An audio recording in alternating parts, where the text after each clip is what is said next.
મહીસાગર આમ આદમી પાર્ટીમાં જે આરોપ પ્રત્યે આરોપ ચાલી રહ્યા છે, ગઈકાલે લુણાવાડાના આમ આદમી પાર્ટીના પૂર્વ ઉમેદવાર નટવરસિંહ સોલંકીએ મહીસાગરના પૂર્વ જિલ્લા પ્રમુખ બાબુભાઈ ડામોર પર ગંભીર આરોપ લગાવ્યા હતા અને મામલો બીચક્યો. ત્યારબાદ આ મામલાને લઈને અમે બાબુભાઈ ડામોરનો પણ સંપર્ક કર્યો અને હવે તેમનો પણ આ મામલામાં મહત્વનો ખુલાસો આવ્યો છે. શું કહી રહ્યા છે તેઓ વિગતે વાત કરીએ. વૈષ્ણવજન તો તેને કહીએ જે પીડ પરાઈ જાનાને રે. દર્શક મિત્રો, નવજીવન ન્યૂઝમાં આપનું સ્વાગત છે. હું છું ફૈઝાન. ગઈકાલે મહીસાગરના લુણાવાડાના પૂર્વ ઉમેદવાર વિધાનસભાના રહી ચૂકેલા નટવરસિંહ સોલંકી એક વિડીયોના માધ્યમથી નારાજગી દર્શાવી હતી અને ચંદુભાઈ પટેલિયા કરીને એક જે આમ આદમી પાર્ટીના નેતા છે તેમને મહીસાગરના જિલ્લા પ્રમુખ તરીકે જવાબદારી સોંપવામાં આવી, જેના કારણે નટવરસિંહ સોલંકી આનાથી ખૂબ નારાજ થયા અને તેમણે આક્ષેપ કરવાની શરૂઆત કરીને કહ્યું કે લોકો વચ્ચે તેઓ જાય છે, લોકોને તેઓ મળ્યા છે અને લોકોના કામ કર્યા છે, છતાં પક્ષપાત કરીને તેમને સાઇડલાઇન કરવાનો પ્રયાસ કર્યો. એ પ્રકારના ગંભીર આરોપો તેમણે વિડીયોમાં ગઈકાલે લગાવ્યા. જે બાબતના સંદર્ભમાં તેમણે મહીસાગરના પૂર્વ જિલ્લા પ્રમુખને હાલના સંગઠન મંત્રી બાબુભાઈ ડામોર પર આ ગંભીર આરોપ લગાવ્યા હતા.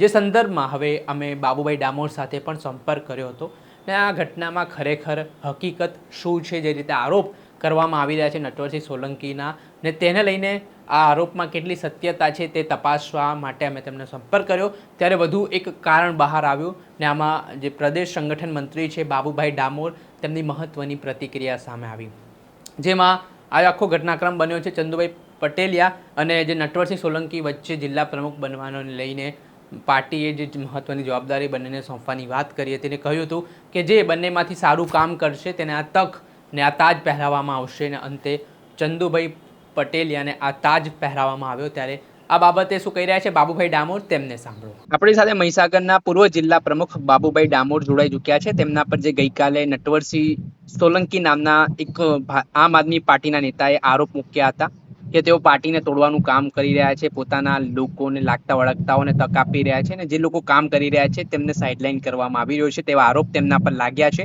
તો આપણે સીધી તેમની સાથે વાતચીત કરીએ.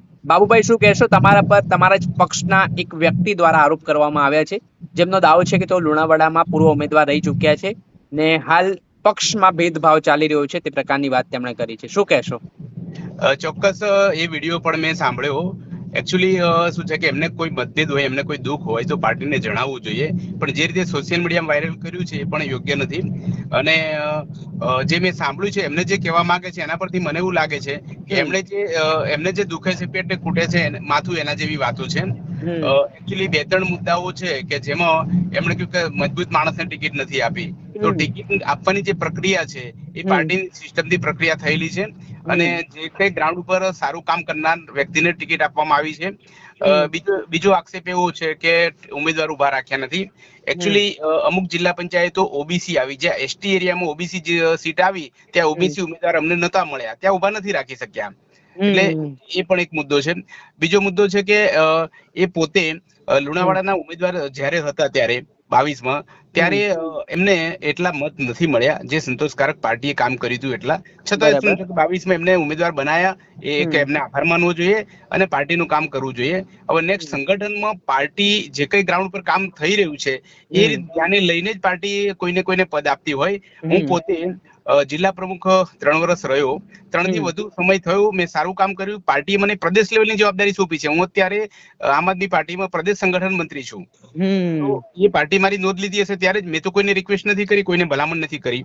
તો પાર્ટી મને પ્રદેશ સંગઠન મંત્રી બનાવ્યા. હવે જગ્યા ખાલી પડી જિલ્લા પ્રમુખ તરીકેની, ત્યારે જિલ્લા પ્રમુખ તરીકે જે ગ્રાઉન્ડ ઉપર સારું કામ કરે અને સમય શક્તિ આપી શકે. પાર્ટી નવી છે પણ પાર્ટી કોઈને ભથ્થા નથી આપતી, એટલે કે પૈસા નથી આપતી. ત્યારે જે કઈ કાર્યકર સારું કામ કરે, પોતાની ગાડીથી અને પોતાના સમયનો ભોગ આપે, એવા વ્યક્તિને પાર્ટી જવાબદારી સોંપે છે. તો હમણાં જે જિલ્લા પ્રમુખ જાહેર કર્યા ચંદુભાઈ પટેલિયા અને આ નટવરસિંહ સોલંકી પોતે બંને જણ ઇન્ટરવ્યુમાં દાવેદાર હતા અને બંને જણને હું પોતે જ લઈ ગયેલો અમદાવાદ. એમને મીટિંગ થઈ, ઇન્ટરવ્યુ પણ થયું. પછી એમને કામગીરીની જવાબદારી સોંપવામાં આવી કે તમે 3 મહિના દરમિયાન કામગીરી કરો, પછી બંનેમાંથી જેનું કામ સારું હશે એને આપણે જાહેર કરીશું. તો ચંદુભાઈ પટેલિયાએ જવાબદારી એક્સેપ્ટ કરી અમારી બાલાસિનોર વિધાનસભાના એક સ્પેશિયલ ટાસ્ક તરીકે એમને કામ કર્યું છેલ્લા 3 મહિનાથી અને સતત સમયનો ભોગ આપ્યો અને કામગીરી યોગ્ય લાગતો પાર્ટી એમને જિલ્લા પ્રમુખ જાહેર કર્યા છે અને નથી ઓળખતો એવો જ બોલે છે યોગ્ય નથી. એ બંને પોતે એક ગાડીમાં જોડે ત્યાં ગયા છે અમદાવાદ અને જોડે જ પાછા આવ્યા છે અને સાથે સાથે સારું કામ કર્યું છે. પાર્ટીએ નોંધ લીધી છે. ઇવન જે નટવરસિંહ સોલંકી પોતે લુણાવાડાના ઉમેદવાર હતા 4 વર્ષ પહેલા 22માં અને પોતે અત્યારે ત્યાં સંગઠન નબળું છે. ત્યાં લુણાવાડામાં નગરપાલિકામાં 10 માણસોની ટીમ નથી અથવા તો અન્ય પણ એમણે મિટિંગો હમણાં જે અમારી જે ચાલે છે તાલુકા પંચાયત ટીમના જે નવા નામો માટેનું સિલેક્શન પ્રક્રિયા એ દરમિયાન પણ એમણે મિટિંગો કરી નથી. એટલે પોતે સમય નથી આપતા. સમય આપવાની એમનું જે કઈ કારણો હોઈ શકે એ એમને સ્પષ્ટતા કરવી જોઈએ. એમને પોતાના વિસ્તારમાં પણ ઉમેદવારો પૂરા ઉભા નતા રહી શક્યા તો એ જવાબ એકચ્યુઅલી પોતે ઉમેદવાર હતા એમની જોડે સંગઠન હોવું જોઈએ જે નથી. એટલે પોતાનું કામ ને છુપાવવા માટે આક્ષેપો કરે છે યોગ્ય નથી. ચોક્કસથી બાબુભાઈ ખૂબ ખૂબ આભાર, કેમ કે તમારા પર જે આરોપ હતા તમે ખુલાસો કર્યો છે ને એક જવાબદાર મીડિયા તરીકે અમારું કામ છે બંને પક્ષને સાંભળવું ને ત્યારબાદ વિડીયો પ્રસારિત કરવા. ગઈકાલે અમે તમારો સંપર્ક કર્યો હતો પણ કોઈ કારણસર તમારો સંપર્ક થઈ શક્યો નહોતો. તમે અમને આજે જવાબ આપ્યો ને આ મુદ્દે ખુલાસો જનતા સમક્ષ મૂક્યો. ખાસ કરીને આપણે જનતા સુધી વાત પહોંચાડવાની હોય છે. જોવાનું છે કે શું પરિણામ આગામી દિવસોમાં આવે છે. જે આપણે સાંભળ્યા હતા મહીસાગરના અને આમ આદમી પાર્ટીના પ્રદેશ સંગઠન મંત્રી બાબુભાઈ ડામોર.